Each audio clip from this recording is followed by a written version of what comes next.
Lakini Gladys, unajua nimeona ni kama hii mambo ya investment haitaki discussion mingi. Kwa nini unasema hivyo?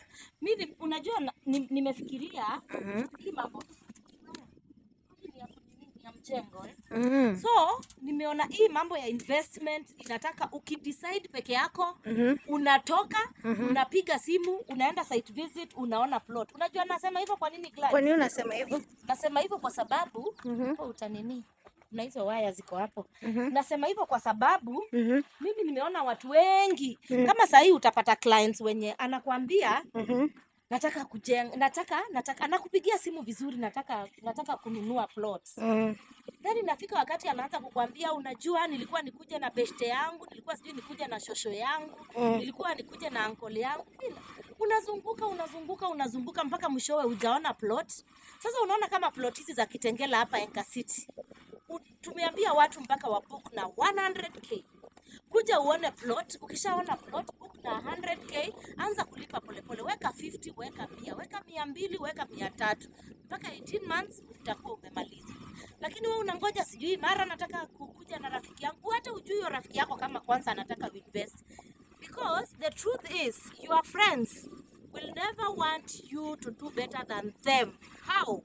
Either yeye ako na ploti kwa hivyo ataki ununue mfikiane ama yeye hajanunua anataka kuvurute nyuma mkae pamoja. That's true. Kwa hivyo mambo ya investment ni kama tu ukinunua gari, usinunue Nissan Note, usinunue hii, usinunue sijui usinunue Harrier, usinunue nini. Hapana, mambo ya investment mara gari ni liability. Hiyo ni uongo. Wewe ukiamua kufanya kitu toka enda ufanye. Information iko huku kote kwa mtandao. Just Google land selling companies in Kitengela, land selling companies in Kajiado. Just carry out your due diligence. Na kama unafuatanga hii platform yangu, wanawa educate the process of buying land yenye itafanya mtu yoyote hata kukon. Hakuna mahali kwa sababu ukiwa na mimi hata nipigia simu niambie Elizabeth, nataka kununua shamba, nataka kununua nyumba, hebu ni guide. Hii nyumba iko Kitengela, hii shamba iko Kitengela. Unaona kama hizi sasa, hizi ni za Kitengela Enka City. Hapa panaitwa Kitengela Enka City. Hizi ni 50 by 100. Unaona watu wameshaanza kujenga. Huyu anajenga, ule amejenga hapo chini, kuna mwingine anajenga. Huko hivyo colleagues wangu wamesimama, kuna watu wanajenga. Sasa you really need to be part of this community without mambo mingi, bila ku make decisions mingi na kuuliza maswali mingi. Wewe ukitaka kununua nipigie simu mimi. Ni kuguide ukuje uone. Na mimi hapa namba yangu iko hapo. Utapiga hiyo simu na ukuje ukiangalia mambo ya Maram. Hapa Maram ndio hii.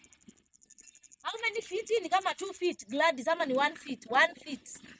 1 feet ndio hii Maram. Hiyo ni kama 1 feet. Huyu ni mtu ameweka foundation hapa. Sasa si unajionea mambo vile iko. Sasa hapa mawe kuonyesha hiyo mawe ya mjengo. Unaona?